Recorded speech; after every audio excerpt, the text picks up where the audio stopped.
that whole metal scene was exploding Yeah. on the Sunset Strip, and we just knew we had to be there. We were playing there, geez, like every Friday or Saturday night until there was a line outside.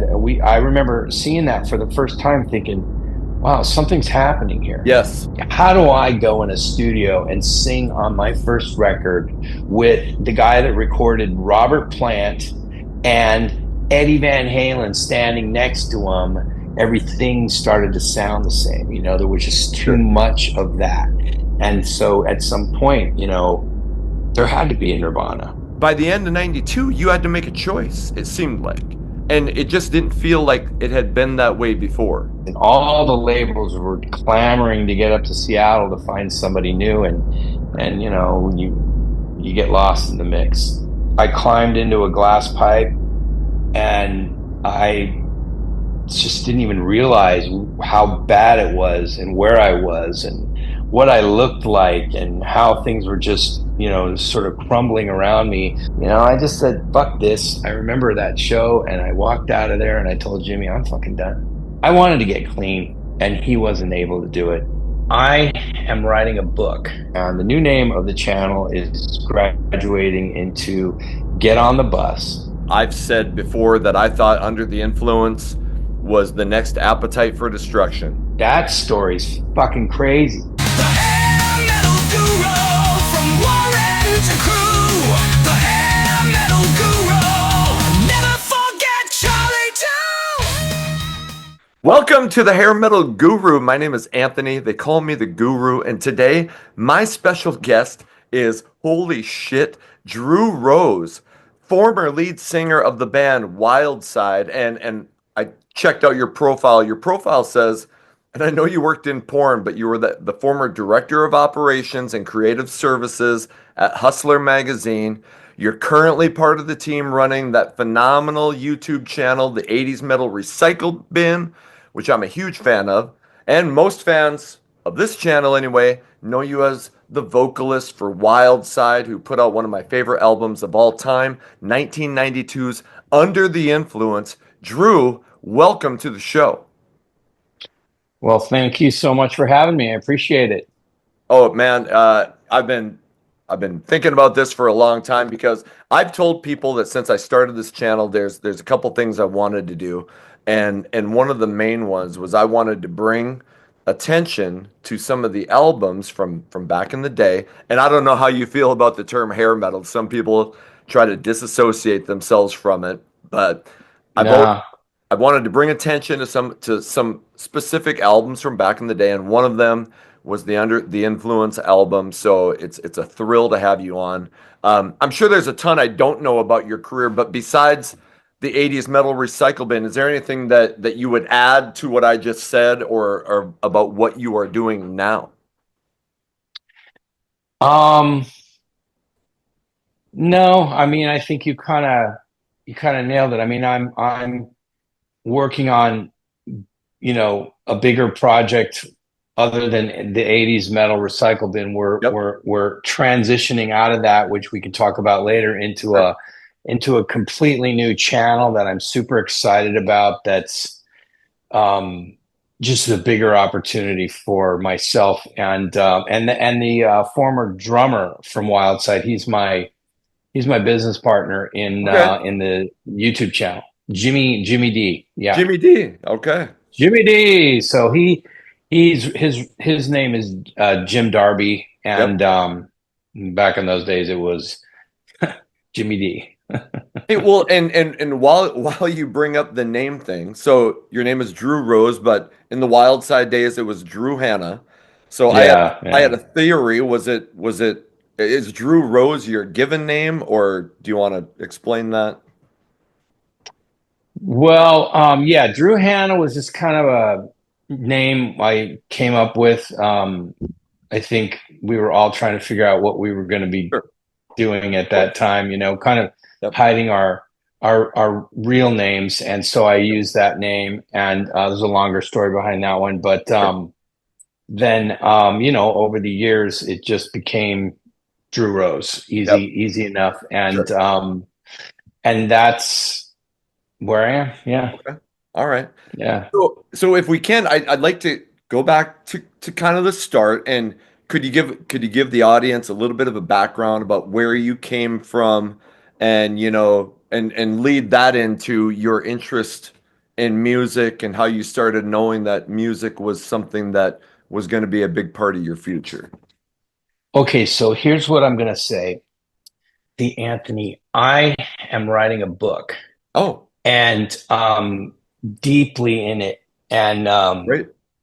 it's a cool book too. Like, who the hell would want to know much about my life, right?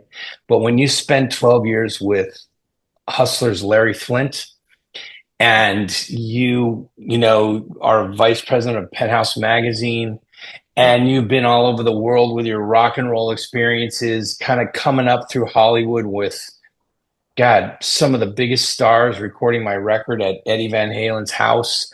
We'll get into all that. But, I thought it would be kind of a fun, easy reading story. Sure. So I started to put my memoirs together and realized there's something actually kind of cool here, even if I'm not, famous. There's kind of a story here. So yeah, I can talk a little bit about it. I'll be happy to Sure. get into it, but there's a lot in the book that I think will expand all of this. But to begin with, your question was, how I found my way into music, right?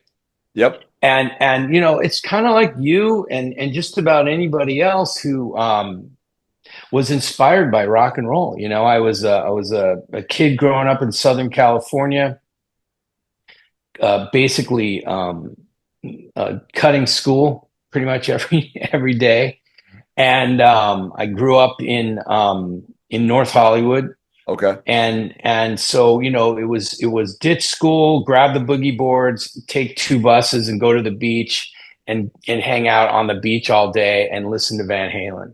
Okay. And that was our lives. And if it wasn't at the beach, we were skateboarding, and this is kind of like how it was. And it was, ironically, everyone in the band was from Southern California except for Benny. Okay. And so I grew up listening to, Aerosmith, Van Halen, Black Sabbath. Gosh, even, earlier than that, it was like Elton John Yeah. and Rush, early Rush, which I really, really got into for a while. Cheap Trick, another really Yep. cool band that I listened to a lot. And kind of never really thought about myself much as a musician, although all my buddies in junior high were all playing instruments. Not well, they sucked, but we were all just kind of plugged in and playing along with Joe Perry or whoever they could kind of imitate. And I remember buying a guitar, and it was the worst piece of shit, but it was all I could afford. It was Right. like a makeshift Les Paul, one of those Japanese Les Pauls that was barely able to stay together. Yeah. All the strings were kind of buzzing on the fretboard, but I tried to play it, and because it sounded so bad, I was uninspired. I just put it down. I couldn't do it, and I never stuck with it. I was good enough. I learned some bar chords, and then the first year of high school, my family moved from LA to Seattle, Oh, wow. Okay. and it was a big move, and it was really kind of a culture shock change for me because everybody was different, everything was different. But I found my group, all my the guys that kind of cut school, and we all hung out and smoked a lot of weed and continued listening to all the music that I really enjoyed listening to, like I said, all those bands. And then, I forgot I left out, like the first Def Leppard record, stuff like that. And we were way into all that stuff. And those guys actually played, instruments and knew what they were doing, Right. and up in Seattle. And so I got inspired. I started playing bass a little bit more. I had a bass guitar that my dad had, and so I was playing that. and we just started playing and jamming, and that turned into like kind of a high school thing. Let's play the high school, talent show.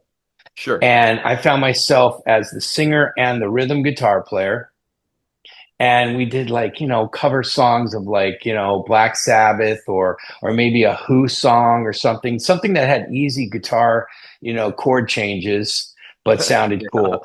And, it was a lot of fun, but I realized at some point that I wasn't really going to be a great guitar player, Right. that I needed to kind of, if I wanted to do this, and I did, once I got in front of an audience, I realized how much I wanted to do it. Sure. And that's when I got into, really focusing on singing. And I went and got some professional lessons from Okay. some great guys up in Seattle. I was inspired by Jeff Tate because Oh, sure. he was not in Queensryche in those days. We would go see him in another band, Wow. and and yeah, Benny and I would go, every weekend to the Battle of the Bands in Seattle, and it was all these metal bands playing at a bowling alley, Sure. and you would see one band on the right side or the left side, another band on the right side, and as soon as that band was done, all you'd have to do is turn around on the floor and look that way, and now this new band started playing, and that's when we just it was really cool, and that's where we discovered like Jeff Tate and a lot of cool metal bands, early Alice in Chains before they were Sure. Alice in Chains, um, I was and going to the ask about funny the music scene there that you well, the saw. music scene was kind of European metal style. Sure. That British wave, Yep. sort of everybody wanted to be Iron Maiden, Yep. or whatever was coming out of that at that time, Ozzy, and uh so that sort of like alternative kind of scene hadn't erupted yet. Right. Was nothing. And so Right. Benny and I, we had this band that was playing all weekend, every weekend, at proms, at bars, at frat parties, and I was singing, and we got really into it until kind of ran out of steam. We felt like it was time to write our own material, Right. and we started Right. writing songs, and realizing that we didn't want to write um, pop music. We were way into the hard heavy stuff, Yep. and it just wasn't going over. We would play it at in between, we're playing top 40 music at a bar. 1 minute we're singing, I'm doing a Billy Idol tune, and then all of a sudden we drop into detuning our guitars and all, and we're trying to play this heavy dark stuff, and the crowd was like, like that guy in Back to the Future, where it's like, get out of here. and Yeah. um and Everybody's running to take a piss. yeah, Or you everyone's like, out. Clear the dance floor. Get out of here. Go to the yep. bar and order drinks. And Yep. so that's when you realized we really need to get down to LA. And we took a road trip, Benny and I. We went down for like a week. And because I'm from there, I knew the lay of the land. I had family there. We were able to stay and kind of spend some time in Hollywood. And we realized that whole metal scene was exploding Yeah. on the Sunset Strip, and we just knew we had to be there, and so we told the band, everybody was committed. We packed up and we went to LA, and they lasted like 15 minutes. Sure. They just couldn't hang, and Benny and I stayed, and I started putting the pieces together for a few bands until I found Brent Okay. and Brent Woods, Yep. and when I found Brent Woods, I mean, literally, I walked into a room and heard him play, and it was like, I gotta get this guy out of this band and into mine. So who was And he playing? And sorry to interrupt. Who was he playing with? And like where, was it on the strip? Where are we talking a little small club? Because I'd love to hear that first interaction where you knew like so, there's this guy that I need. yeah, we lived. down the street from the place that we rehearsed, and And Brent sorry, I'm happened to gonna let my be. dog out. She's Charlie's Yeah, kind of yeah. famous on YouTube, so I'll introduce you here in a second. But okay, sorry about that. No worries, man. No worries. Yeah. So we had this rehearsal studio that was also a beautiful 24 track recording studio. Yep, And we rehearsed there, as much as we could afford to. And evidently, so did Brent's band. He sure. had a band that was rehearsing there. They were a lot more established. They were, a better band, probably better musicians, Sure. Yep. Um, and it was clear just how good Brent was even back then. And I saw him play, and I went and asked the owner of the studio who they were and who he was, and kind of poked around. And I used to hang out, and I found myself, kind of talking to him afterwards, and I wanted him to, see if he. I think the first thing was, would he be willing to write some music with me? Sure. No, no, you don't need to come in my band. I'm not trying to fuck your band up or anything. Just Right. will you write some music with me? And he was cool with it. And we started writing. And I knew the moment I started writing with him that there was just there was a thing that doesn't always happen, where you write and this guy's on the same exact kind of wavelength as you, and Sure. you're in each other's heads, and you're able to kind of get the music out just the way you want it. And it was happening very fast. We went in and we started recording songs together pretty quickly. Songs that are floating around out there that someone got a hold of. They're still out there, but they were early. There wasn't, Young Guns, which was our first name, Yes. was not, wasn't developed yet. Nothing. And that's kind of how I met Brent, and then it just kind of evolved through that way. Could you kind of get like what's the time frame of this? Like about what year would you say it was that you ran into Brent and you guys started to write songs? I just kind of get an idea of where we're at as far as the scene in Hollywood. It was 69, man. Okay, all right. And I No. don't want to age you um here. Trust me, I no. try not to age myself. Yeah. I'm fine with it. I know how old I am. Yeah, It was I want to say it was 86, sure, 87. sure. Somewhere in there. So Um right around, Poison's exploding that year. yeah, yeah, yeah. GNR is signed and probably recording Appetite or getting close to. So that's what I wanted to give the audience is like, okay, this is what's going on when you two are getting together. Thank you. Yeah, yeah. So there was a club. So yeah, we had these apartments. Brent lived all the way out in Burbank. I was right there in this area called Northridge. Yep. There was a club in Reseda, which was a couple of miles away.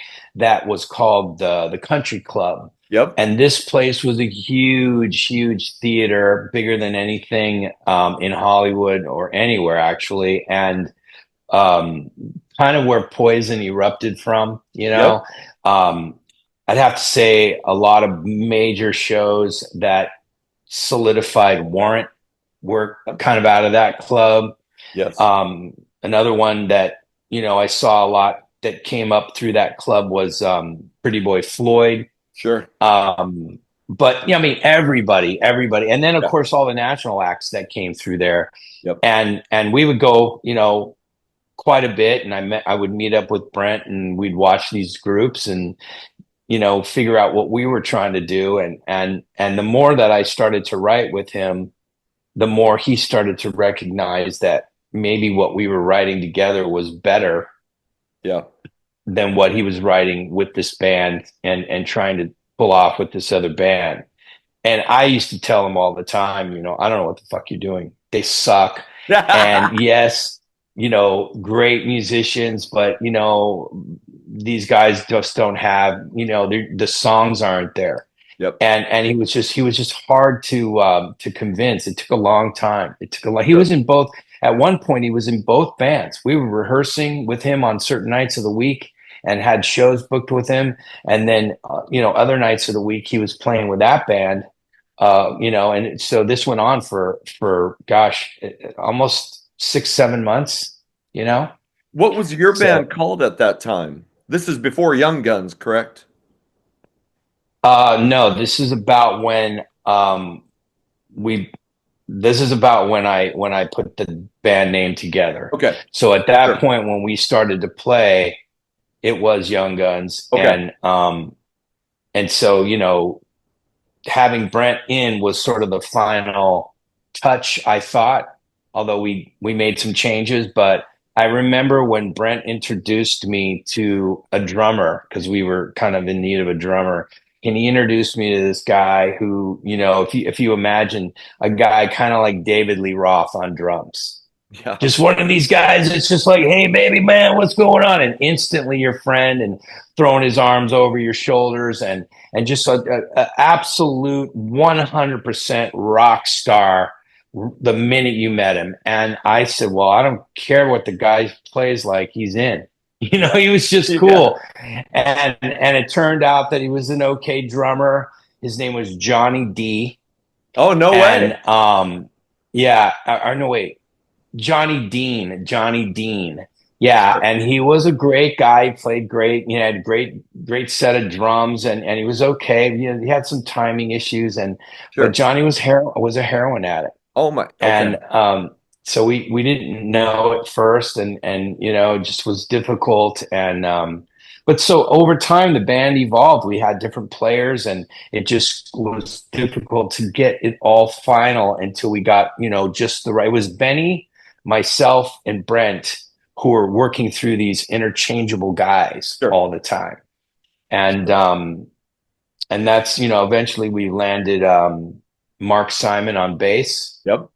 and he'd come from a very popular Hollywood band, and then I don't know, miraculously we found Jimmy, because Jimmy's just incredible drummer, and he was kind of this missing link. And once he got into the band, all those songs that we wrote finally made sense. They just finally really clicked. The rhythm Sure. section just made them that much better. And Brent's got incredible timing as a guitar player. Right.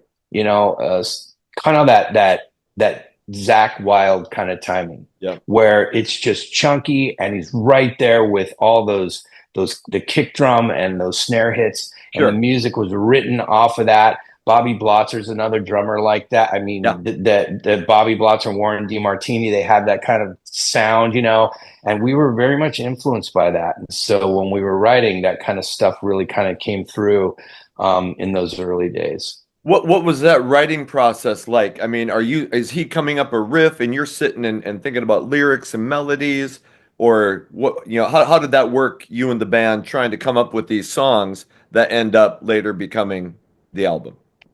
Sometimes it was Brent that would come to me with a riff. We moved in together eventually, and that's about the time that he gave up the other band. Sure. And so moving in together gave us an opportunity to write all the time. That was the idea. Let's get a place. Let's just keep writing. And he had a little 8-track, little recorder, that Yeah. he could write on and bounce tracks around, and so he would come to me with some riffs, or I would be, thinking about a melody that had some lyrics to it, completely unfinished, and I would rush to him and say, "What do you think of this?" And then he would just pick up the guitar and start messing with. Most of the time, Brent, there wasn't really much time where Brent didn't have a guitar in his hand. Sure. So, it was easy to Yeah. run in and start, firing off some ideas, and he would help out. And that was the easy thing with him. It was that he just knew what I was looking for. If I had a song idea, and I would easily complement what he was writing. And that's where we came up with songs more like Hang On Lucy, or I mean, How Many Lives was like written in minutes, because Sure. it was just that quick. Several of the songs were kind of written that way. The harder songs, like Hair of the Dog was like instant. You know, we just Brent had the riff, I knew what to do, and it was instant. Yeah. Um, but some of the other songs were a little, you know, took a little longer to write. And you know, obviously we threw out more songs than Sure. anybody knows about. You know, And um, I want to get into, but like there's that release, the Wild Side Young Guns release that is yeah, yeah. songs that, you know, and I'm assuming all that stuff was being written in that time and you're trying to figure out what's going to stick and what's not. Um, Those were a lot of those songs are from demos from that studio when we weren't actually sure what was happening yet. We were just sure, writing, um, you know, and trying sure, to decide if this stuff was going to work or not. And they were really young writing experiences. Not, sure, you know, in my opinion, you know, they're, you know, some of that stuff's a little silly. sure, sure. I mean, we all look Yeah, back at our teenage years and think about what a fucking moron I was. But yeah, um, yeah. so I'd love to hear this.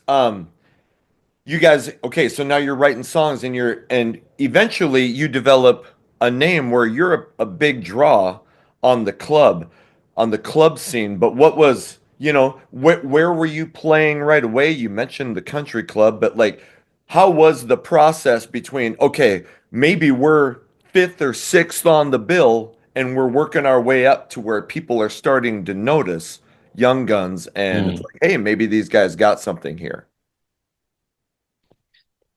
We were playing, so there were two different kind of club scenes going on. There was the San Fernando Valley club scene, and then there was the Hollywood club scene.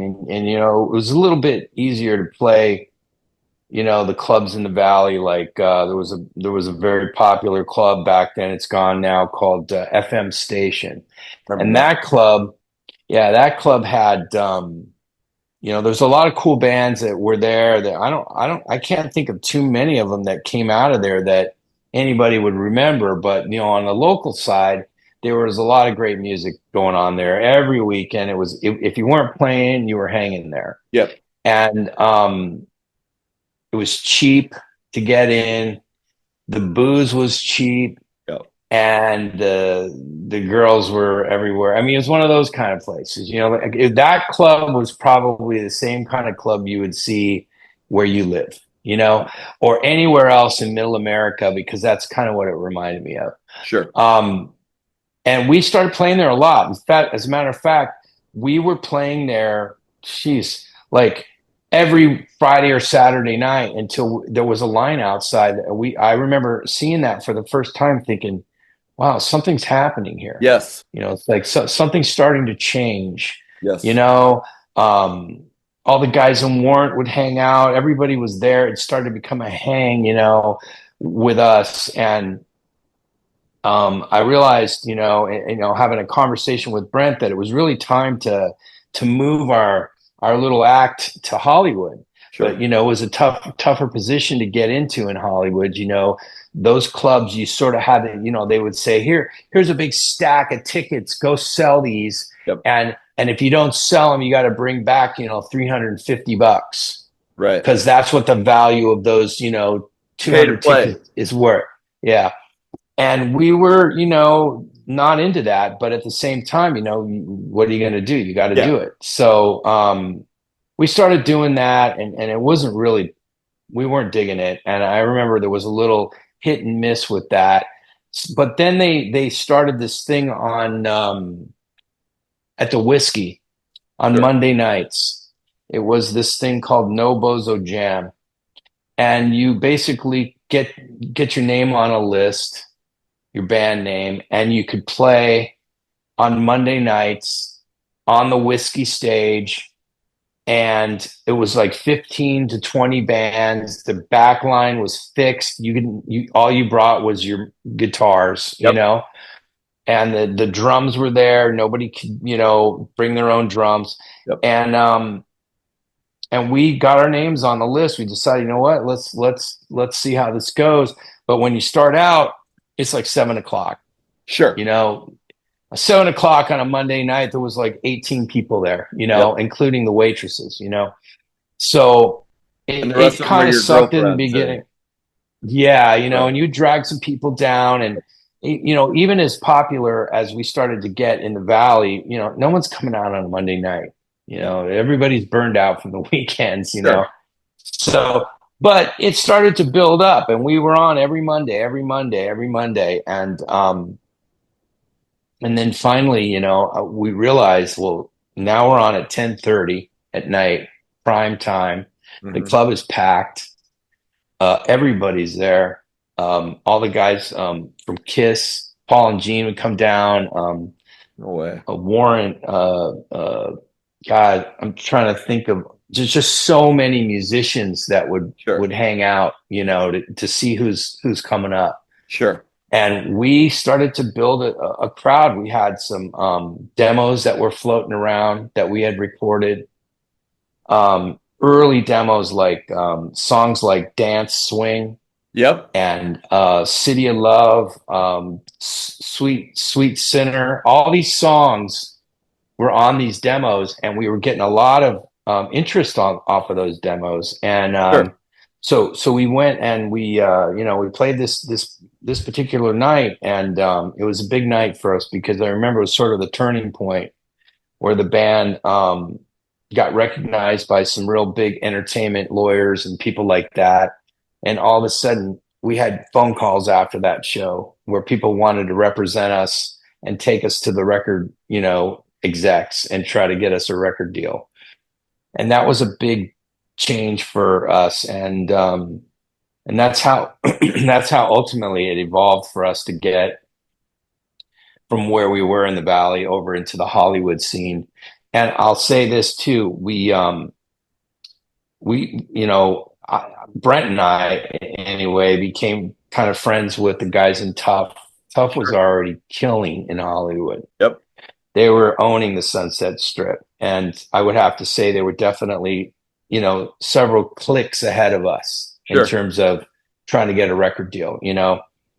Um, and as we became friends with them, we instantly shared a rehearsal space with them. So Yep. we were trading. We would see them as we were leaving. They would come in, or vice versa. We would hang out. We would talk about what's going on, who's who, what record companies are out there, all these kinds of things. And um, I think we played a couple of shows with them. So there were bigger audiences in Hollywood. The Roxy. We were playing the Roxy. We started to play all the clubs in Hollywood, the Yep. Troubadour, Yep. Gazzari's. I mean, we were pretty much playing everywhere at this point and building a huge audience. At some point, we had lines around the Roxy, and Sure. that's when we knew that we were ready for a record deal. Like we could smell it coming, Yep. and then it wasn't long after that. So that must have been, I mean, you got to be thinking, holy crap, the first time a record label representative expresses an interest, you got to be thinking this is going to happen. Boom. Yeah, it was, and uh, there were a couple of honestly, there were a couple of those kind of showcases and a Yep. couple of fails, Sure. where we would do them and we wouldn't hear back or they didn't think we had just the right song yet or something like that. Like the Sure. writing wasn't quite there yet.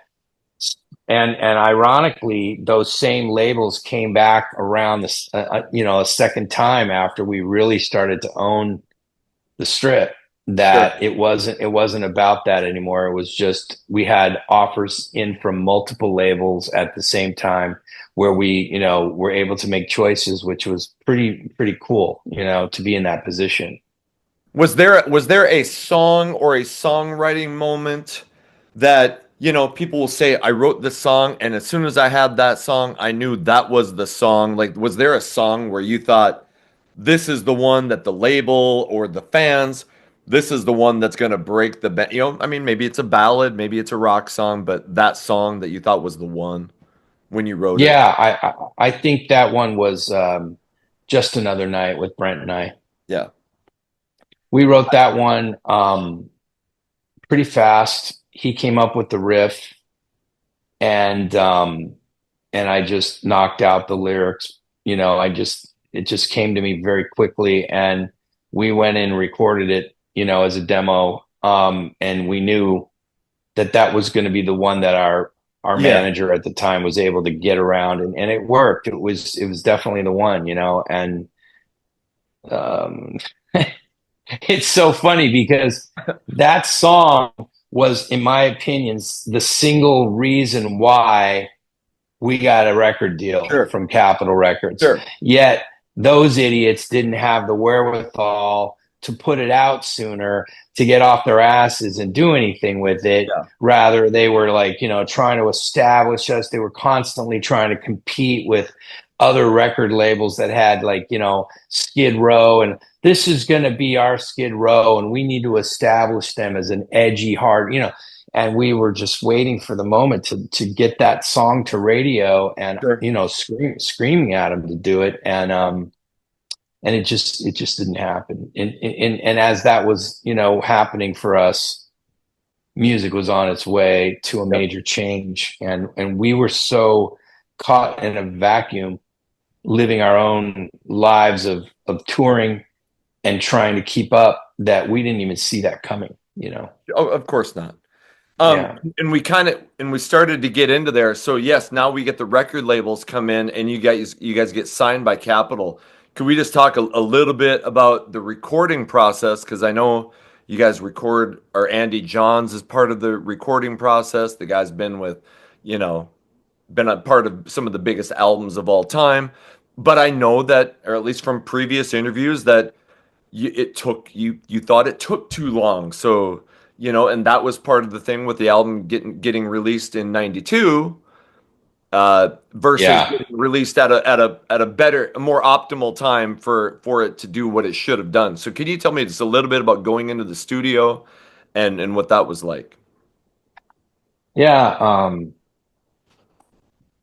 We were interviewing producers, Yep. everybody, anybody of that genre in that time. I mean, uh, I can't think of all their names because it's Sure. been a long time, but guys like Tom Werman, Yep. um, Bo Hill, all these records that were iconic for us, when we were coming up, that made a lot of sense to interview those guys, or have them come see us play, and talk about it, um, and just we weren't connecting right with those guys, and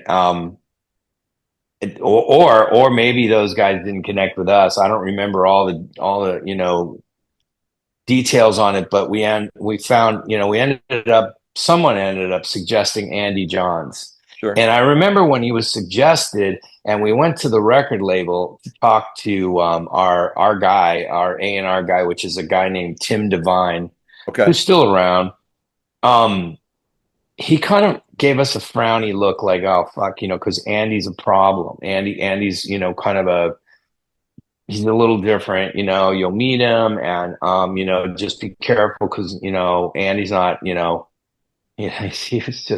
was a trip, and very British, and in the sense that it was like, let's go have another drink on that Yeah. one,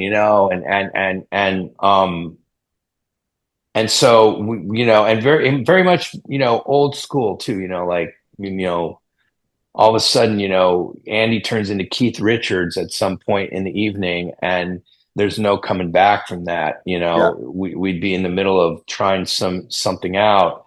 A brilliant guy too, by the way. He added a lot to that record. I'm sure Brent could tell you, because they spent so much time on guitars that, Sure. you hear, stories about Def Leppard and all the layers of guitars that they Yep. did, like Yep. layers and layers, like, just so many. Andy was starting to get into a lot of that with Brent, and they were Yep. adding, different layers, and not just the same guitar. Yeah, they grabbed this one and grabbed that one, and so different sounds. And what you're hearing on that record is just a wall of guitar. Yes. But unfortunately, we weren't in a position like Def Leppard, where we had 6 hit albums and we could just sit there, Yep. and when it comes out, it comes out. Yep. We were like a new band that needed to get our music out there. Um, in a certain amount of time, and our time unknowingly was coming to an end quick, Yep. so uh, that fucking record could have been recorded in 7 weeks, 8 weeks, and out in 10 to 12 weeks, Yep. and on its way. But instead, it was a super long process. There were a lot of problems. Um, Andy was a complete drunk, Yeah. and I heard that. I had a lot of problems with working with him because he just was so drunk all the time. And he was a guitar player, drummer type of enthusiast. Sure. So for him, playing guitar or definitely drums, working with John Bonham all those years, the drums were like a big deal. And I'll tell you something, when we just got started working with Andy, we were at A&M Studios, which is a very famous studio back in those Yep. days. It's no Yep. longer called that. I think it's okay. I think it's where like it's like Jim. What's the guy that with the Muppets? Jim Henson. It's Henson. Jim Henson Jim Studios Henson. now. Yeah. Yep. So there's still a recording there, a studio there, but back those days, it was like the place, and we went in there for like a couple of weeks just to do drums. And come on, drums could have been knocked out in a couple of days. We weren't, it wasn't complicated music, but Andy would bring in these people, like, all right, let's bring in 16 snare drums. Let's hear what each one of them sounds like. Yeah. Almost like he was doing this whole game to impress us. We were just these greenhorn guys from Hollywood, and we'd already done a million demos with all kind of other, producers in Hollywood who did a fine job on our demos. Sure. As a matter of fact, if you hear the Just Another Night demo, it would be like, God, that should have been the record, Right. But this was a guy that had a lot of experience, and we felt like he's our leader. We need to listen to him. Exactly. And but I started to burn out after a while. And I remember Jimmy said to him, "Listen, motherfucker, if you think I'm gonna be replaced by some studio, drummer, Yeah. it ain't gonna happen because I'll knock your fucking teeth out." And Jimmy said those exact same thing. And Yeah. I mean, he was a brawler. And Andy, laughed at him and said not to worry because he was famous for taking the drummer out of the band. I mean, at least for the records, Yep. and bringing in like a session guy. That was Cinderella. And yeah, yeah. All these guys he worked with, obviously he didn't do it with Alex Van Halen, but he had done it with a lot of guys. Sure. And Jimmy wanted it to make it real clear that this was his big shot and he wasn't going to be replaced. Sure. And of course. And he wasn't, but it just was murder getting through the drums. And we finally, the drums were finished and we moved on. And the idea was go to Eddie Van Halen's house. He had just finished doing 5150 there. And of course, here, we're all just like massive Van Halen fans. And for us, it was like, oh God, this is going to be a dream. And in hindsight, yeah, it was a dream. It was pretty cool, man. It was like, who in the world would ever think that there's a whole story that I'm putting together in my, memoirs about Benny and I back in Seattle and our experience with Van Halen back then. And to be in our car, I rode with him the first day we were going there, and we're pulling into the front gates and buzzing the thing, and they're opening the gates, and we come in and we're just tripping as we're driving past Maserati after Maserati, through past the house, up around the top, and finally up to 5150. And guys, there's Alex walking in and out, and Sammy's getting in his car leaving, and we're just like, what the fuck, man? And it was very surreal, sure. But it was also extremely, extremely distracting. Right.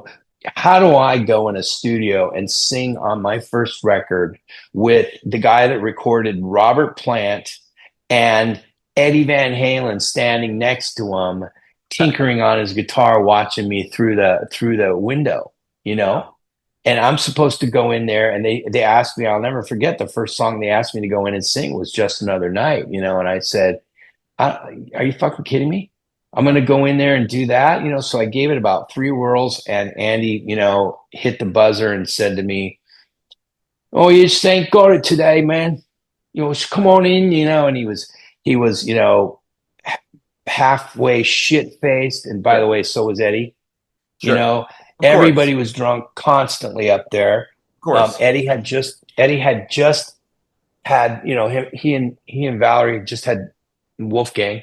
Sure. Wolfgang was this big, and he was in a. Eddie would carry him around in this thing. Those little sacks that you carry a Comfort baby in things. front. Yeah, Yep.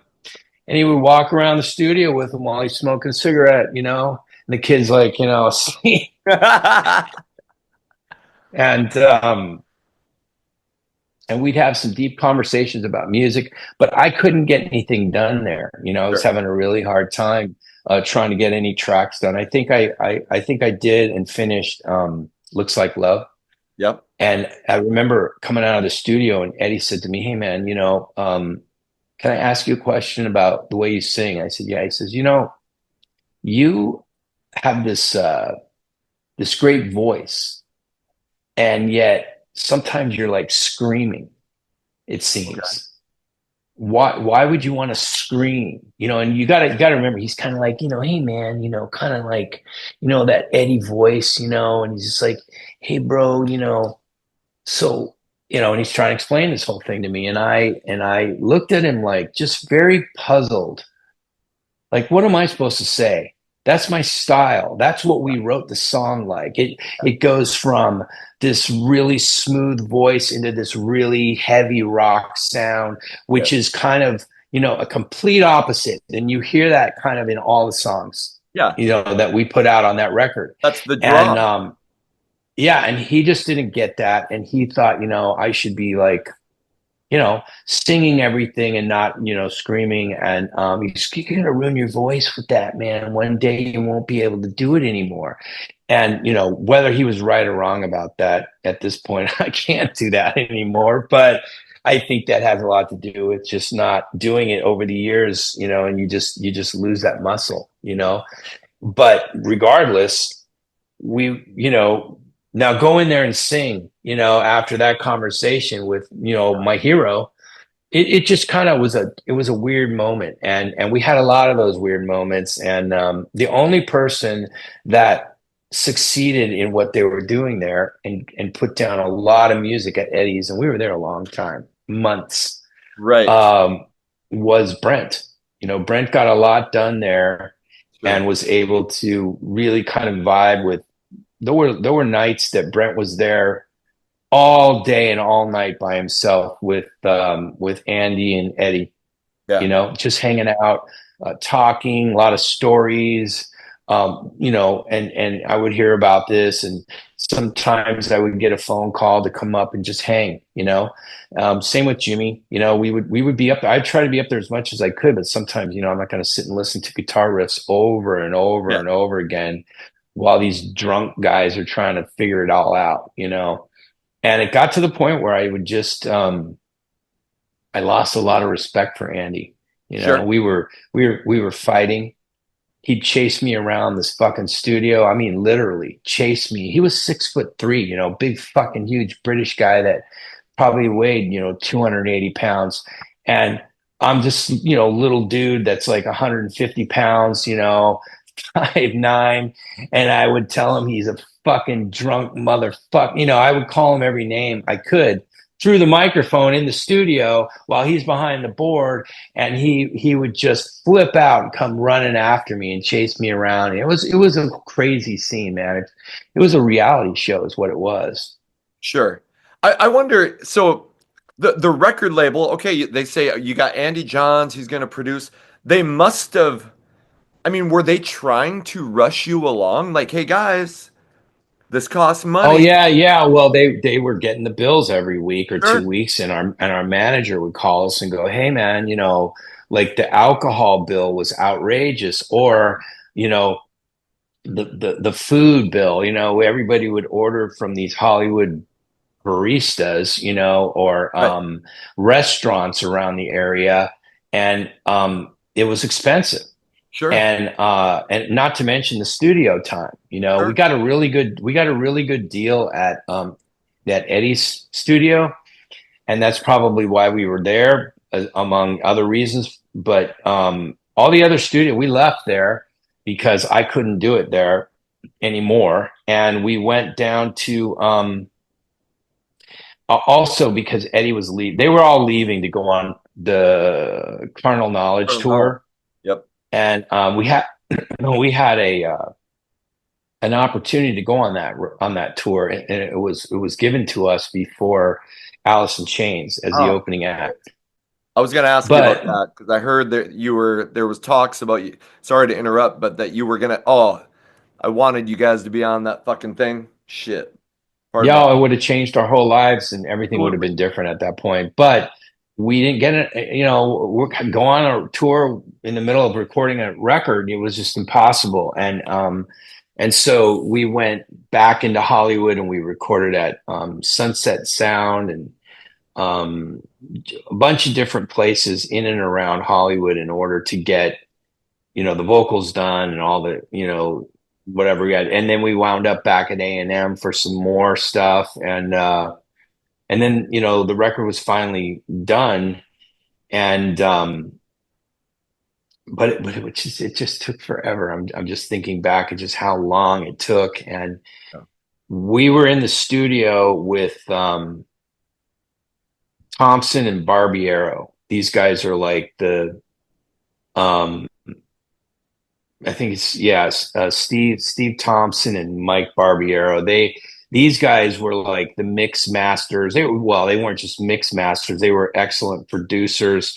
Sure. They would kind of come in when a record was ready to be mixed, Yep. and they mixed some of the biggest albums of that time. The biggest. You can look them up. They're just Sure. and it wasn't just rock. It was GNR to Madonna to just about everybody. And Love it. so yeah, we hired them. We brought them in. That took forever. Um, but they were awesome, awesome guys. But while we were in the studio working with them, one of those guys brought in a cassette of Nirvana, and they popped it in, and we were like, wow, that's really different. It's really good. Sure. But I remember thinking, okay, who gives a shit? Let's just get back to work, and never gave it a second thought. Um, and then when the record was done, we went up. We were taking our record up to Vancouver to get it mastered. Yep. Um, Actually, I'm trying to think how that's. Yeah, take it up there to get it mastered, and there was a whole clusterfuck up in Canada Okay. where Brent got arrested for taking all the real, the 2-inch tapes over the border without proper paperwork. Sure. So our entire record it got seized, and it was put in some kind of like, you can't touch it, it's contraband. No And shit. he got put on a house arrest for almost a month in a hotel, and he was stuck in Canada and couldn't get out. I don't even know if he could leave the fucking hotel to get food. He was all by himself. I remember I was going to meet him up there, and I didn't go because there was no point. And he finally came home, and our album was stuck for another 3 or 4 months. It cost $1 bazillion to get it out of Hawk. Just more drama for the record label. We started to become this like this plague that they signed. Right. And I'm sure it just was bad taste, in their mouths of like all these problems. And so finally, when we put the album out, we had a really nice reception, and we started hitting the road, and that's when things really started to change on the music scene. Yeah. Um, so I was wondering because you were talking about just another night and how you wanted the label to do something with it. There must have been some sort of, I'm assuming, like marketing strategy meeting. Okay, guys, it's coming out. We're gonna put out Hang On Lucy. You're gonna go on the road, and then the next video is gonna be just another night or whatever. It ended up being. Fuck, what was? You guys recorded another Well, video. I wish there was more of a real strategy with people that, really knew what they were doing, Sure. over there. But I think at the time, it's like a baseball team or a football team. You've got all these people or players at one point that are all kind of new Yep. and maybe don't, aren't going to get it to the Super Bowl this year. But if you put Yep. in enough work at some point, they're going to get there. We Yep. got stuck with all the newbies Sure. around the time our record came out. And what happens is, people just start dropping the ball. And, we would find that we were touring in places where we didn't even have product in the record stores, but, where it should have been. And just a lot of frustration and, um, the ball was getting dropped a lot. Sure. And so the plan was, yes, let's put out Hang On Lucy to establish that we are a hard rock band. Yep. And then, what are we going to do next? Is it going to be Just Another Night, or is it going to be How Many Lives? Because, Fine. How Many Lives kind of starts out a little more kind of softer and then kicks in, is it Yep. radio material? I don't know, Sure. but that was the decision. And we went with How Many Lies. And it was just the wrong decision to make. We Sure. should have jumped right away with what we knew was a solid gold hit, Yep. and that would have Absolutely. been Just Another Night. And so you make mistakes that you can't look back now, but yeah, I know you went on the road with Roxy Blue and Babylon AD. How and that yeah, that's in '92. So yeah. how was that tour? Did the shows do well, or did you was it starting to be like, shit, maybe this is turning here? Maybe the tide is turning away from what we're doing, or did you feel like, Um, hey, things are going well? we had gone out prior to the record.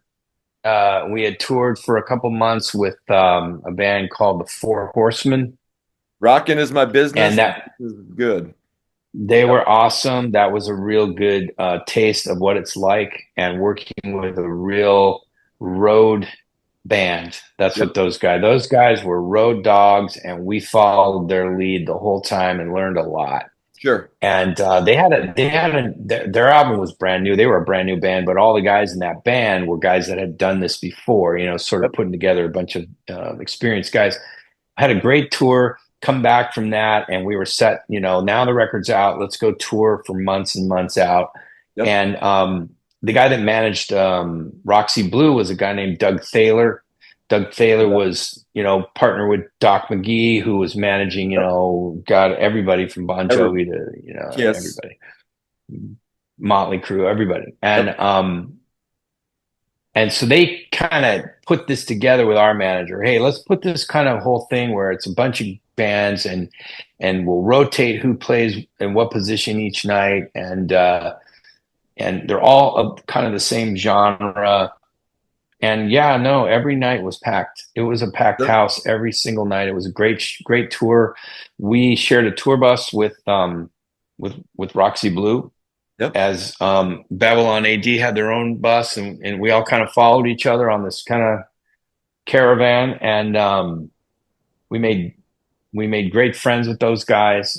All both bands, all great guys, and we had a lot of fun. And I think ironically, even with the music starting to change, we sold a lot of records in the beginning doing that, and Sure. then you know that was over, and let's go do this again, but let's headline it. Let's do our own thing. And we went back out there and used local bands in every city that we went to as openers, and we started to play larger places everywhere, theaters, um, outdoor, festival sheds and things like that, and started to grow our fan base even more so. We were really feeling like it was time to release Just Another Night, and Sure. this was late 92, early 93. and starting to creep into mid 93. By the summer of 93, it was time. And they were like, come home, let's start working on another record. We're not gonna, let's rethink this whole thing. And really, we I don't know what's our crazy manager got into a big argument with them about it, and ultimately everybody parted ways, and it was a mess. And we found ourselves without a label, and the rest is history. Was there any, and I appreciate, I know it's going on an hour, but and we'll finish up here, but was there any okay, UTI, maybe didn't do as well as we thought, but hey, we are either going to get another record label and get a chance to put out an album as the band was with Brent. I know you did the 95 album, but was there any like real Yeah. attempt to follow up under the influence? Yeah, Brent and I started writing. We started working on some new stuff, and he was very determined to change the whole sound, the whole band sound, kind of leaning in the direction of God, he was into some stuff back then, early stuff like early White Zombie Yep. and early Pantera. Yeah. And he was into all this really heavy stuff. He wanted to go really heavy. And I was with him. I was there in the apartment, and we were writing, and coming back to the band with, look, check this out, and I remember the reactions each time. It was like, yeah, what the fuck, I mean, definitely for Mark, it was a little like, whoa, what are we doing? And then Benny he was already gone, man. I think Benny was mentally gone from the band anyway, because he just over the deep end with drugs and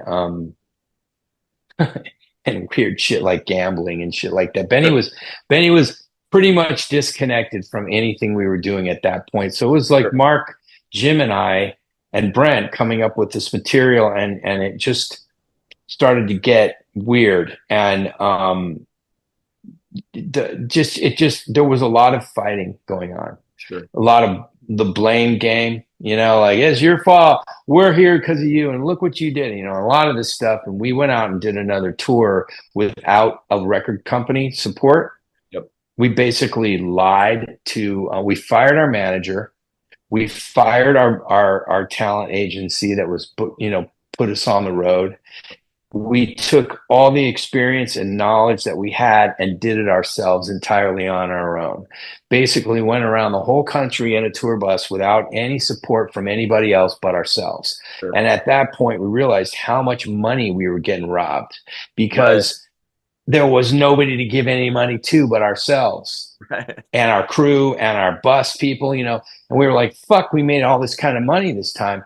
But we were fighting a lot, and it was mostly Brent and I, or Jimmy and Brent were fighting. I mean, it was just becoming just nonsense. And that's when things Brent in the band, we all parted ways at that point. And it was probably a mistake, because it was driven by, drugs and Sure. alcohol and depression and a lot of things going on with us, internally, that we made some stupid decisions, and we tried to recover years later with that second record, but it just didn't feel right. Yep. Jimmy had played with Bruce, who was on that second record on another an earlier record they had done together. And Bruce was so with a band called Graveyard Train, I think.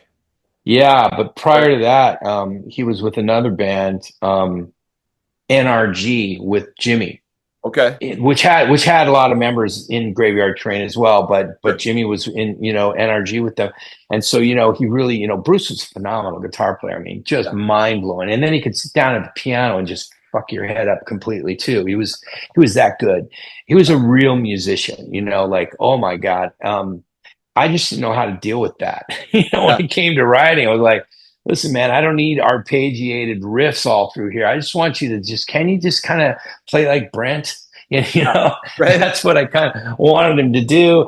And and he didn't understand that. We wrote a record together, and I just think the music was confusing. Although I listen to it now, there's some cool stuff in there. It just, it wasn't mixed correctly, and it was just Sure. bad timing. I was going through a lot, and it's a very dark record if you listen to it, and the lyrical content was really dark, and it was just, the way it was at that time. But The yeah. growl in your voice works with that type of sound.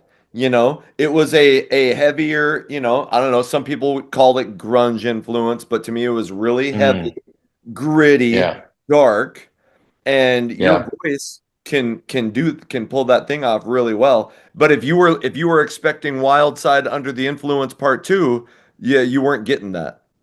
Yeah, I remember we had submitted the record to a couple of magazines at the time, like Circus and Metal Edge, and some of the people we knew at the magazines, and they were like, "Well, what the fuck is this?" And we said, "Well, this is where we're going." And they said, "Well, what happened was we had written a lot of those songs, most of which were Jim, myself, and Bruce at Jimmy's house, and and we weren't planning to go out as Wildside. We had a new band name. The band name at that time was called Signal Hill, and Oh, we were going to be going out, doing that, and just kind of reinvent ourselves as something entirely different. And as we were starting to shop it around, we came across an indie label that said, "Yeah, we want it, but you got to be Wildside because we need to work off of the brand, sure. not." And we were like, "Oh man, that this is not us. You're going to get a weird reception. There's a certain type Yep. of audience that's not going to dig this." And that's not, that's a Wildside audience. And so we were right, they were wrong, and it didn't connect. But also there was a lot of, like I didn't believe it. Like I'd get up there and sing those songs on stage. And I remember we would play live, and you got to really believe what you're doing. It's got to, Absolutely. and I was singing that material and going, wait a minute, you know, it's just I'm not feeling this, even though I recorded them and it's on a record and we're out here touring. I'm not believing on this material as much as okay, now we're going to play Hang On Lucy, and the crowd goes bananas, and that's where I connected better. So it was just a bizarre experience those few tours we went on. So I know in other interviews you have talked about after that album.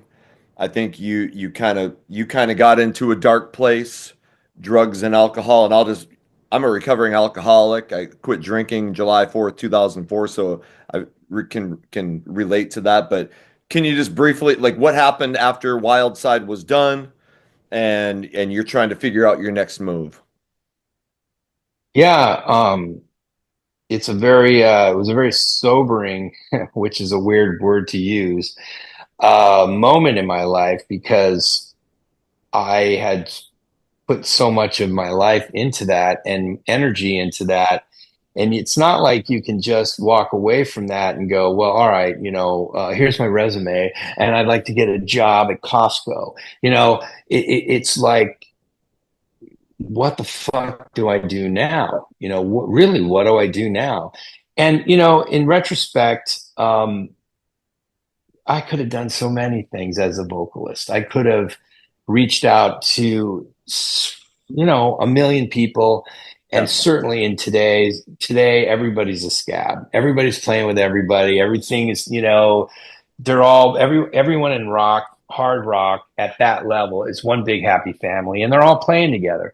And I certainly could have been a part of that community, but I wasn't prepared for it, yeah. and so I climbed into a glass pipe, and I just didn't even realize how bad it was and where I was and what I looked like and how things were just, sort of crumbling around me.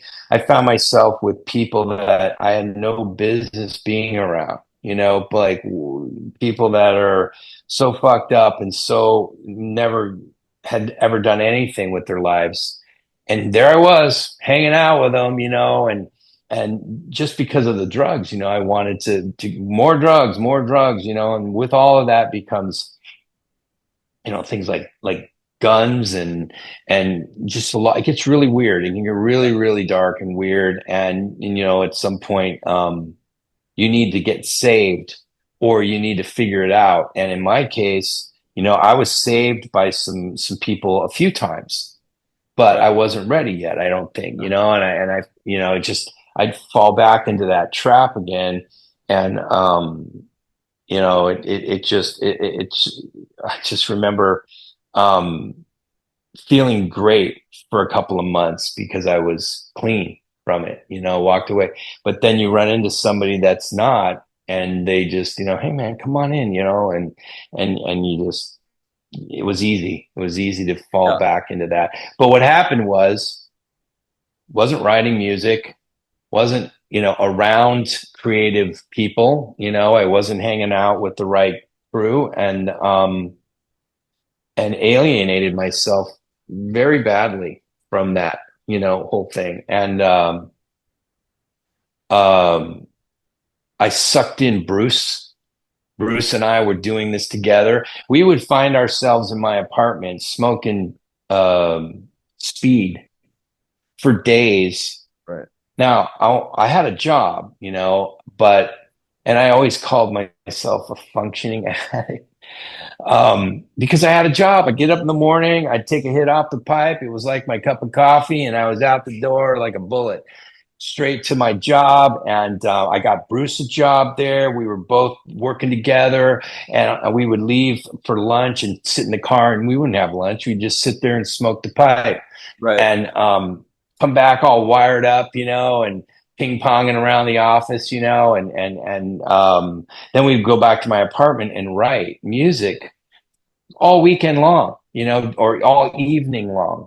But it was just kind of like the kind of music that just never went anywhere. It just Right. never developed into anything. It was just tinkering around and going, yeah, that's good. Let's do that. Wait, no, go back. And so nothing ever became a beginning, a middle, and an end to a song. And then I'm trying to think what happened. Oh yeah, just Bruce and I just kind of, I wanted to get clean and he wasn't able to do it. And unfortunately, Bruce passed away a couple years ago. Okay. Not necessarily from that, but complications, I'm sure, from all the drugs, created problems with him, with his body. And it was really sad. But yeah, I just wanted to get away. And the only way to get sober was to really, really, really get away. And I left with I met a girl, and we got married, and I left with her and went to the East Coast, and got sober and clean and never looked back. But it was really late, kind of like, you know what am I going to do? In between all of that, I was making adult films, Yep. my own, and Okay. distributing. How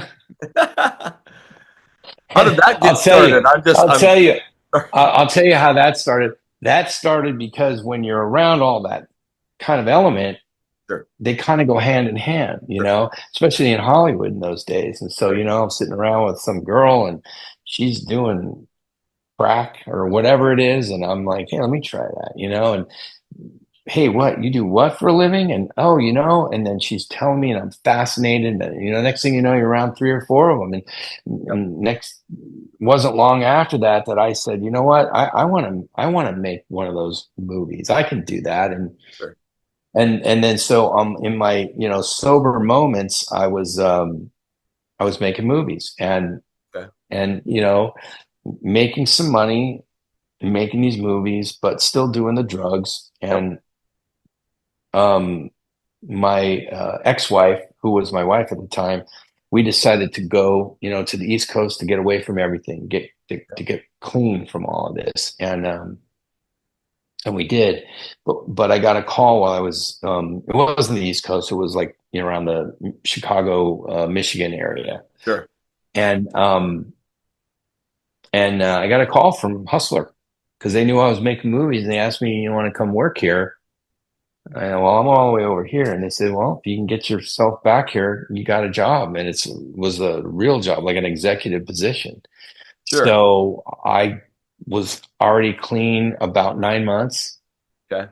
And we kind of decided that if we were going to get back to LA, we were going to kind of sneak back in, not tell anybody that we knew, and live on the outskirts, on the edge of LA County, away from everyone, not live in Hollywood in the heart of it all, and just kind of live a very quiet and try to maintain a normal lifestyle. And we did, and we managed to do that for a long, long, long time. And I've never looked back from the drugs. However, the music kind of took second stage at that point because I was starting a family and Sure. working a day job and making a lot of money and doing really well. And I didn't want to go back to music and struggle. I was doing too well. Sure. Music was all, I had a lot of memories about music and the struggle, and I obviously reconnected with Brent in those days. And he wasn't, Brent Woods with Sebastian Bach.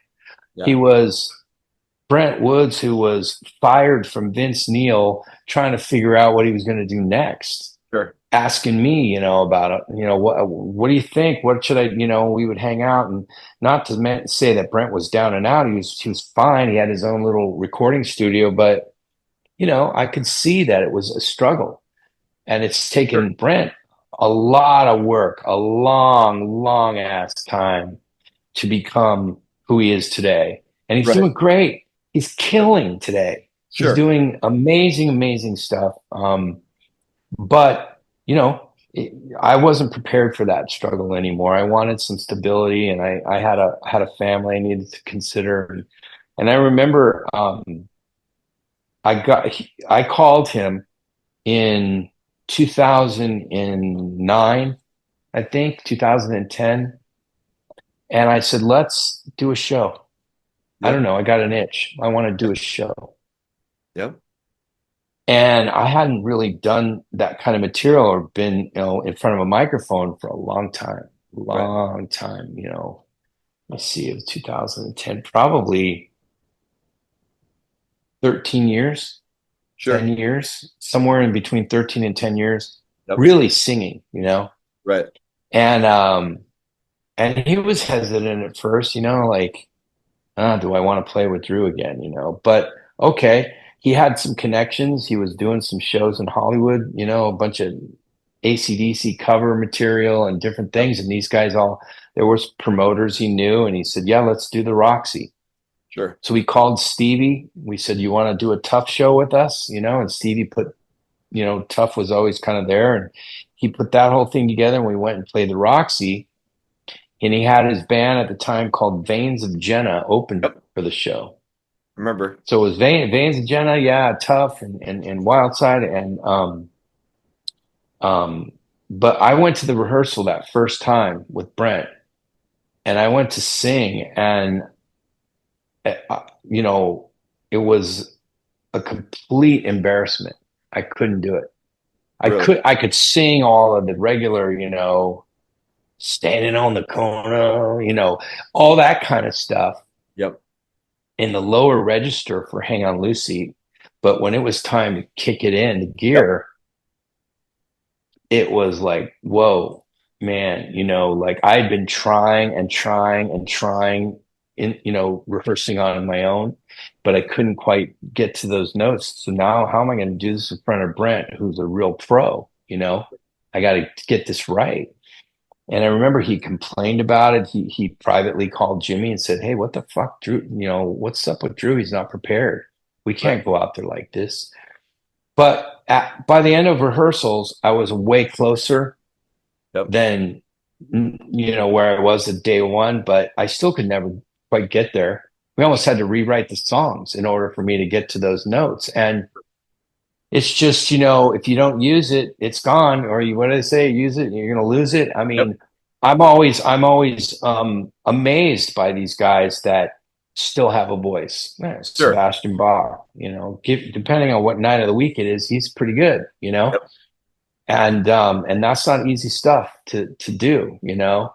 Right. And you know, with this other thing that we're doing, which was 80s metal recycle bin. Yes. I interview all these guys all Yes. the time. I You love it. know, I'm the guy that does all the interviews as well as you know, Jimmy's with me, but you know, I'm the one asking the questions that Jim and I come up with, and a lot of it is those kind of questions like, how do you keep this going? How do you, you know, we interviewed Jeff Tate. We flew to Seattle to do that, and you know, God, if anybody's still got it, you know, how you know, at 65 years old.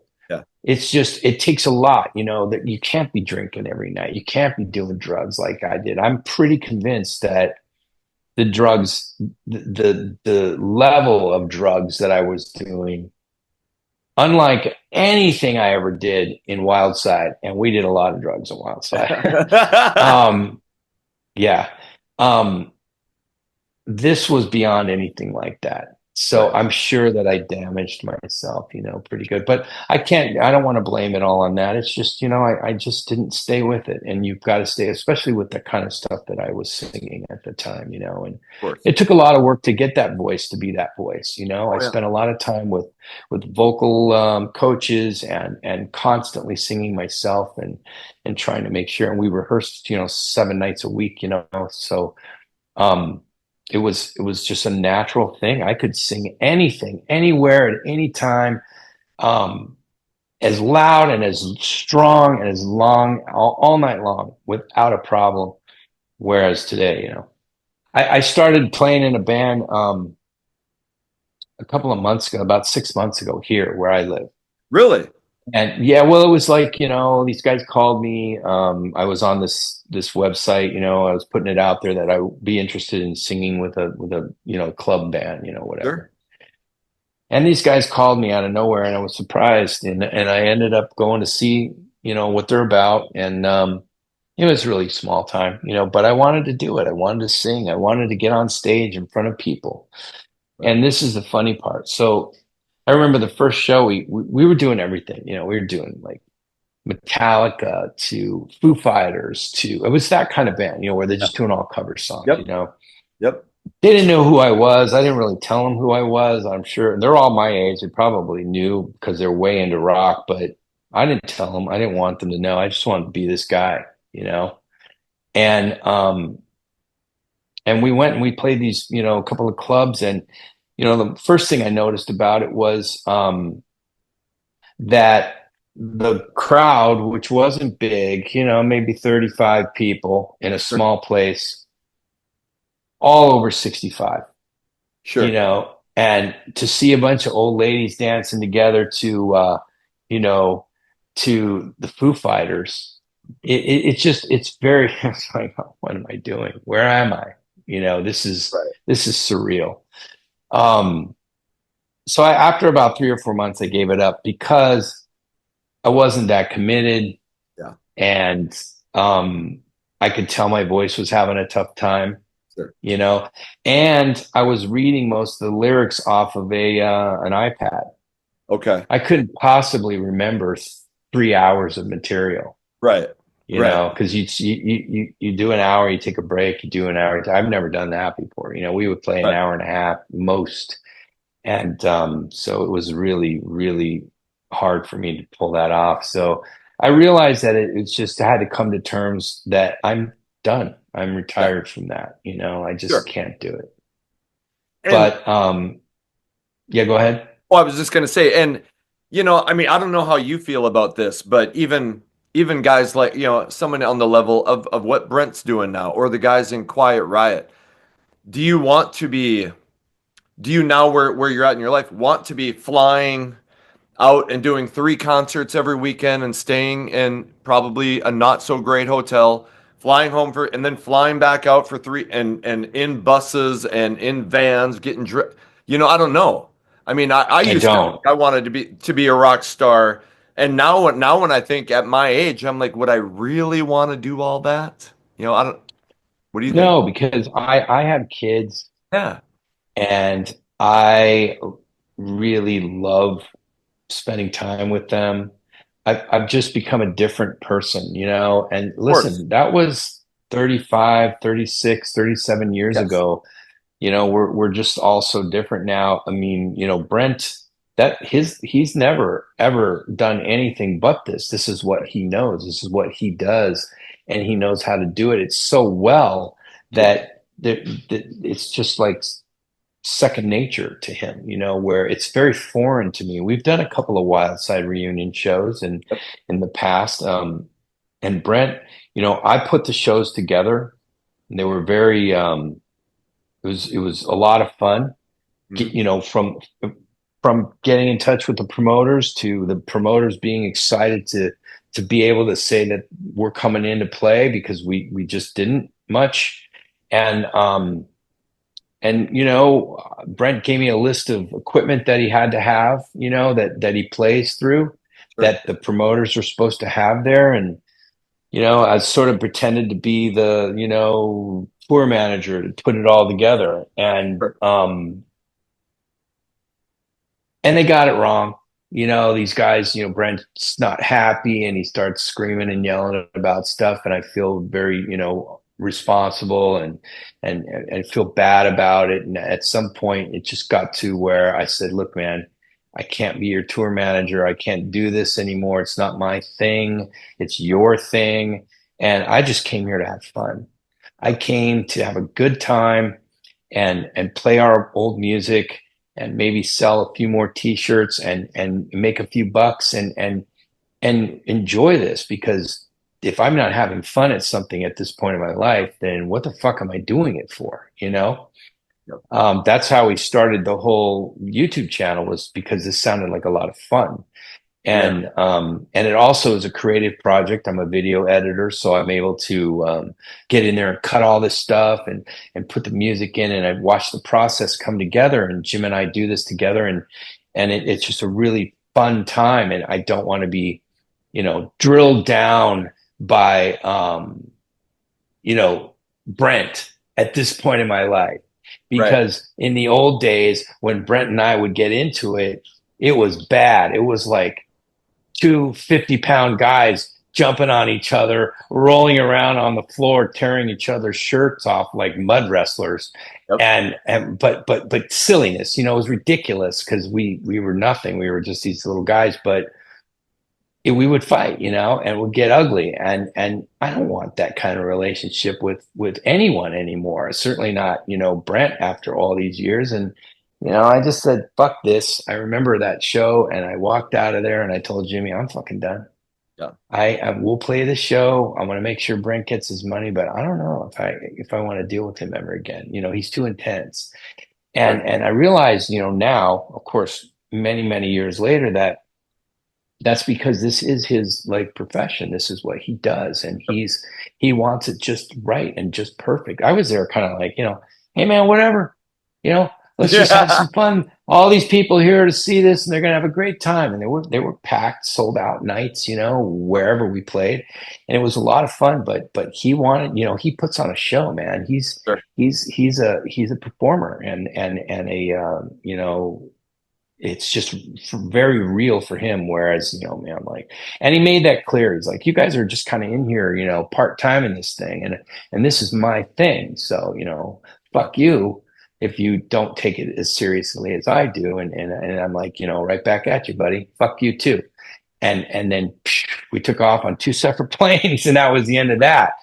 Sure. But I do have a lot of respect for what Brent does and what all these guys kind of do. You know, as I go through these interviews and the different people that we've met along the way, I half of them I don't know. I've never followed their music. I don't know much about them. One guy I remember I found to be an amazing guy, fascinating career. Um, Super nice guy, but I didn't know a single thing about him, which was Steve Brown from Trickster. Sure. Yeah. I mean, I would have to say, you know what? When we saw Trickster's video first came out, we all went, "What the fuck? Are you fucking kidding me?" You know? And but we were Yeah. just pompous, you know, young Hollywood, you Sure. know, we're real, and those guys, what is that shit, you know? Meanwhile, they're selling platinum records, and we're over here trying to figure out what's next. and so when I met him and we did the interview, his story is fucking awesome. It's Yeah. fascinating, and what a super fucking great guy, you Yes. know. And so stories like that along the way, and I'm sure you feel you come across that too with Yep. what you're doing. You know, it's the music to the person is can be such a big huge gap, and then when you finally meet that person, you know, the gap is closed and all of it starts to make sense. It's really really cool. So I've met some awesome people on the channel. Geez, Steve Blaze from Lillian Axe sat down for 2 hours and told me everything. But Super cool guy. and it's yes, and it's been kind of. I've reached out to some people that were probably on the level of Wildside, and I won't say any of their names, but some of them are so hurt by what happened. You know how they felt that they never got what they thought they were, what was gonna happen with their career, Mm. that even and they'll I'll be writing with them, sending messages back and forth, and they'll be super appreciative, but they'll say it hurts too much to relive that. And I guess I get it. I mean, that's your dream.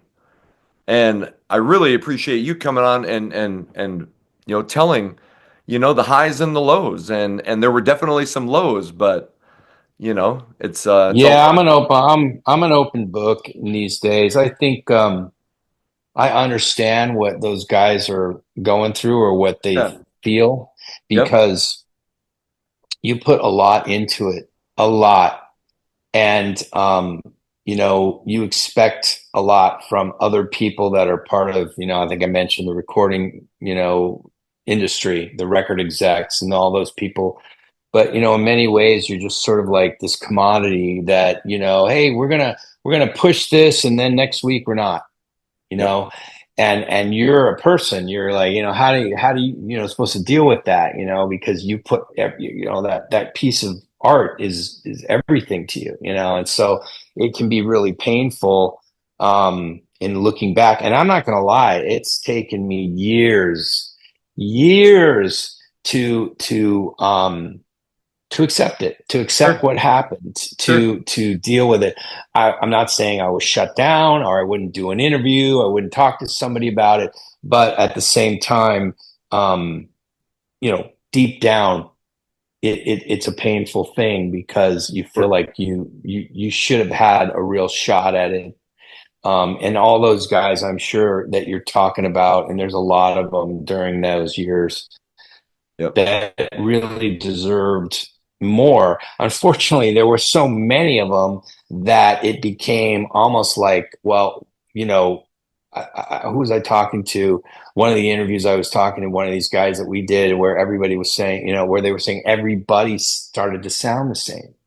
Everything started to sound the same. You know, there was just too Sure. much of that. And so at some point, you know, there had to be a Nirvana. There had to be something to break it up, you know, and really change the thing.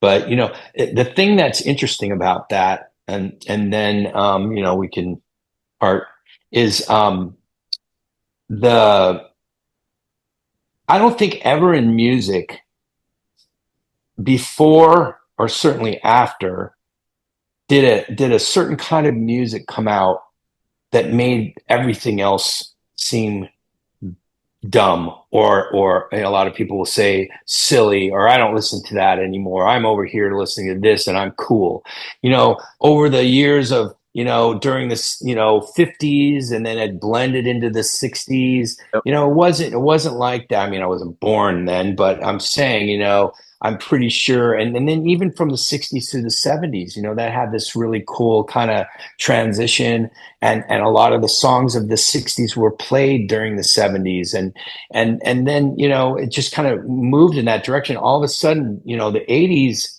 was a very the music to me, this kind of music was obviously, everybody knows, you know, fun and explosive, and we're here to have a good time. Yep. And you know, I mean, Jesus, Brett Michaels preaches that every single night. You know, that's what this is. It's good time. Let's have a good time. Let's forget about all whatever's going on and have a great time tonight. And those bands came out and said, no, we're not, this isn't about having a good time, you know, and it's cool to, you know, live in a dark space or sing songs that if you think about it, what the fuck are they talking about? I don't even know what half the lyrics are because I couldn't figure them out. You know, But that that was was just me. that was the first time that early, when you look back at history, it's the first time I remember a new scene starting that was predicated on bashing the scene that came before it. You know, when rock Yeah. bands were coming out in the 80s, they were like, we love the 70s bands. We love Aerosmith, we love Kiss, and it seemed like there was always this respect. I was a freshman in Mm. college in the fall of 1991, and on September 23rd, right around then, we hear Smells Like Teen Spirit, and we just thought it was another form of hard rock. We were still listening to our Slave to the Grind and our Pretty Boy Floyd and our Tough and Nirvana and Alice in Chains. But by the end of 92, you had to make a choice, it seemed like. And it just didn't feel like it had been that way before. An interesting comparison to that is we uh, we were on Capitol and a sort of a sister act that came to Capitol after us was Blind Melon. Yep. And Blind Melon was having, you know, wasn't there wasn't a record out yet. There was early stages. We met all the guys. They were super nice. And nobody really kind of went, oh, well, this is what Blind Melon sounds like. I had no idea. And really didn't know what we sounded like either yet. And everybody was friendly. We went to a couple of these, you know, conventions that were happening in LA with all the bands and a lot of the record industry there. And everybody was hanging, we're drinking beers, having a good time. Then let's fast forward now. Wildside's on the road. We're playing, our record's out. Blind Melon's on the road doing their thing. They had not released or hadn't become a hit band yet. They Yep. were an underground college, you know, kind of thing going on. We somehow routed our tour and met up with them at a show somewhere in the middle of the country. And they were at a college campus, and we were the opening act. I don't know how it wound up that way, but we were the opening act. So of course, you know, we go to find them in their dressing rooms, and it was ugly. They treated us like we were, you know, cancer and wouldn't let us grab a beer off of their table.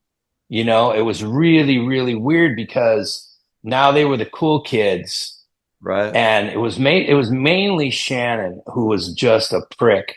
And Jimmy was about to, you know, I told you, Jimmy's a brawler. Yep. And if anybody gets in his face or acts a certain way, at least back then, he's not like that anymore. You know, it was on. Sure. And it was all we could do to pull him out of there and keep that from happening. But it's just an example of how things were changing. And I don't really blame the music or the bands because the bands, you know, they were just out there making their music. The record Yep. industry, you know, really dictates what's going on. And for example, Yes. we were out on the road and we were in Detroit and we were trying to get our record on the radio. And the our guy there, our representative of Capitol, said, "Well, you know, I was told, you know, that to pull all the wild side and stop trying to get it on the radio. That everything's moving towards this." Right. And so that's, you know, that's how that whole thing, you know, happens. And all the labels were clamoring to get up to Seattle to find somebody new, and you know, you get lost in the mix. So speaking of Wild Side, I just ordered, and I'm hoping that you guys get something, but Real Gone Music has just reissued Under the Influence on vinyl, and I ordered one. Mm. Do you guys have anything to do with that? Will there, or I mean, I'm sure you don't own the rights to the album, but do you guys get any sort of No, residual? Or no. So that's everybody asks me, even Mark, who I don't talk to a whole lot, but when I do, he was questioning if I had something to do with sure. getting the vinyl out. And no, I don't. So what that is it's just a licensing deal through the label. Yep. If you had the money, you could probably, if you wanted to spend the money, I should say, you could just call them up and say, hey, I want to put this out on vinyl, and they give you a price, and Yep. it's a limited license, Yep. and you get it for X amount of months or years, and you go print up a bunch of them, and then you have to find a distributor to get them out there and distribute them everywhere. So there's another company called Experience Vinyl. Yep. They're putting it out too, and but Yep. it's I think Real Gone is the real.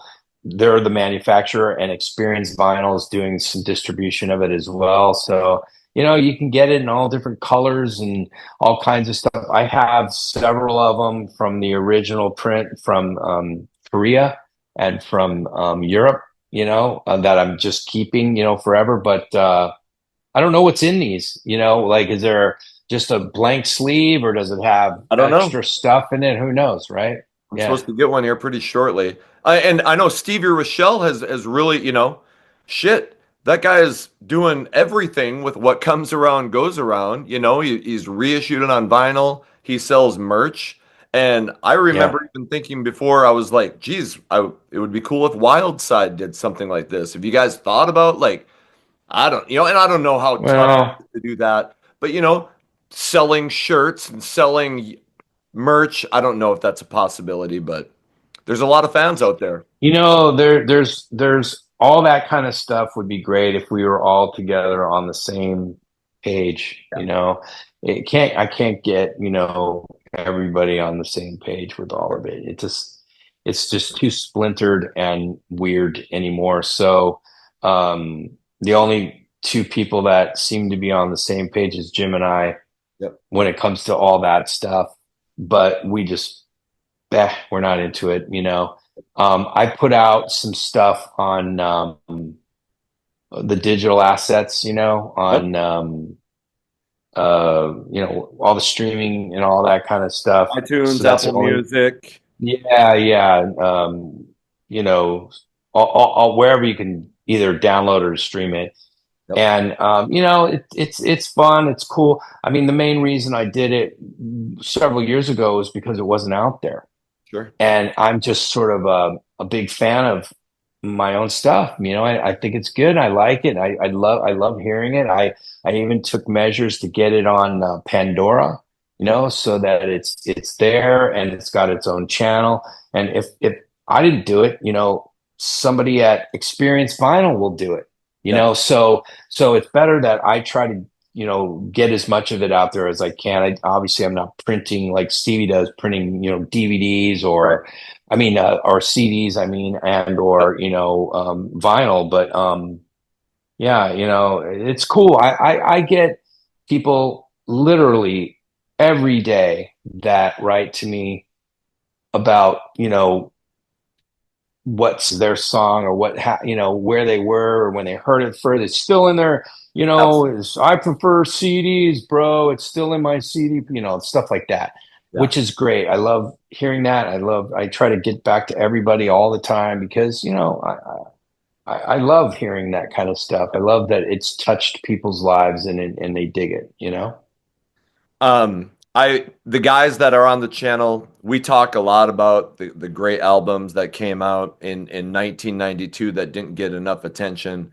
And I just wanted to say, I've said before that I thought Under the Influence was the next Appetite for Destruction. And I'm not saying that because you can go find that on the channel, on various videos. I've done everything I could to promote that album. And it is so awesome to have you here to talk about it. And you've been so open, and I appreciate it more than I can tell you. So thank you. Right on. Yeah, for sure. The only thing I wanted to add was that, Please. we're doing Jim and I are doing this we've been doing this channel on YouTube for a long time. The original idea was that we were gonna do a bit of a video documentary of all the stuff we've been talking about here today of Yes. Wildside. and we realized, it's such a small audience for that. Let's take this to a larger, idea. Me having a lot of connections and experience working in video with what I, did in the adult business, that I had a lot of connections and a lot of ways to get this stuff together and and edit it, because that's a key component. Yeah. And shoot it professionally, as you've seen, really make it look like it's done, like maybe like 60 minutes or like VH1 behind the music type of deal, Absolutely. And I think we accomplished that. But after realizing we couldn't really do that with, the wild side thing, let's do this on a more, like broader scale, and go out there and meet with a lot of the people that we already know and make new friends, and do this the right way, and start talking about, like you said, what happened, Yes. or you're back out on the road. Where were you the last 15 years? Or Yes. or you've been doing this the whole time, and there's been a bit of a roller coaster ride, and Yes. what's that story like? And we've been able to really get some fun, incredible stories. A lot of these guys, in many ways, like you said, are kind of, they don't want to talk about any negative stuff, Sure. because they kind of see themselves, especially the guys that are still doing it, as, professionals. And what do you mean? What do you mean? Grunge didn't do anything for us, Yeah. yet they were, what do you mean, talking to guys like, They still want to be the rock um, star. yeah, guys from, like, LA Guns, and you're like, well, wait a minute. There was a moment where that wasn't cool. So there had to be a lapse. What was going on? So you got to peel away at the onion a little bit and be prepared to, maybe have them throw the mic down and walk away. But you've got to ask, you got to go Yeah. for it, you got to try. Yes. Um, and that's what is the best parts of this. We did an interview with Steve Piercy, and he was just blitzed. you know I don't even think he drinks anymore. This was back before the girl that's in his life, the wife. Yes. And I think she completely turned his life around, which Yeah. is for a good thing. Everything has Sure. changed for him. And that's positive, that's great. But at the time I was like, whoa, dude. We've interviewed many several guys from Great White, including Jack Russell, Yeah. where, Yeah. wow, that story's fucking crazy, you Oh, know, and the highs and lows from Jack, before he passed away, it's pretty great stuff, pretty great stories, and absolutely. so we've had some great opportunities with that. And what we decided to do was, we pigeonholed ourselves by calling ourselves, 80s metal recycle bin. And a lot of times people get turned off by recycle bin. What do you mean recycle? Yeah. And I'm not doing that. We've had a lot of people say no to us based on the name alone. Sure. So, um, so Like, we've, YouTube allows you to make a name change one yep. time. So we're going to take that opportunity, make that name change, and the new name of the channel is graduating into Get on the Bus. Okay. And we went out and with another partner bought a $500,000 tour bus. I saw this on your And Facebook page. Yes. yeah, it's on my Facebook, it's on my Instagram, and then now Get on the Bus has its own sort of Instagram and things like that. So we've been in this process of taking that bus and remodeling it into a broadcast studio, Okay. and that's taken just forever, too long, because of lots of hurdles. And now the studio's finally ready, give or take a few things. We're ready to roll out. We've got some major sponsors behind it. The bus has been wrapped. We got DW. We've got some DW Drums. We've got some other sponsors that are on the side of the bus, and with all of that, we're gonna hit the road and interview festivals and award shows, and even if they're if they don't want to travel, we'll pull right up to their front door, Sure. and start interviewing, not just the Sunset Strip, but rather the entire community. And it won't be stuck in the 80s. We're really excited to do things, interview people that are from, maybe some real modern new metal, Yep. or, late 90s rock bands that are still around, that are still kicking ass. Go to M3 and see who we can, interview there. Sure. All these big festivals. But you know what? Not just that. We're very, very convinced that we can tap into like some of the top country stars, and really turn this thing into something massive. And that's our goal for 25. So, we're set to do it. We're excited, and we're putting a team together behind us, along with Jim and I, and we're gonna hit the road, and you know, it's exciting to be around other people like that, who are Yes. making music. Yeah. Yeah, there's moments where I feel like, damn it, I wish I was on the other side of the camera, Sure. but I love being around all these talented people and hearing their stories. And it's just, what you're doing with your channel too. It's a Absolutely. lot of fun, and also, reading the reactions from all of the people that are on your channel, like I'm sure you do. Yeah. Hearing that, oh, I love that, this was my favorite at this time, and or whatever, and so we get to experience all that stuff too. So that's the project for 25, the big project that I'm working on. So get on the bus, and has the channel changed names yet, or is that something that you're gonna be doing? That we are working right now with a couple of new artists, not new, but new for us to interview. Sure. I don't want to say just yet. And those will be the crossovers, the rollout crossovers, that we're going to announce the change, and drop the new video, and that way we can bring all those fans over. I don't know where we're at, like 38,000 subscribers with millions of views, obviously, Right. and then try to bring them all over without them going, hey, what is this channel? I didn't subscribe to this, and turn it off, but rather take a look and see what that new stuff is, and so that's the plan in the next month or so. We have a website, getonthebus.com. Okay. I think our Instagram is Get on the Bus TV. Okay. So all the assets are in place. It's just a matter of dropping some new videos, and it takes time. Sure. A lot of work. I can relate. So And so we yeah, have get on the bus, super pumped, and I'll do everything I can to share that on with my yeah. followers. You're talking about writing a book. Do you have any hmm idea of when you might hope to finish that? I'm sure that's a long process. I have been, it is, and I have been whittling away at it for quite some time. Not a terribly long time, but definitely a while now.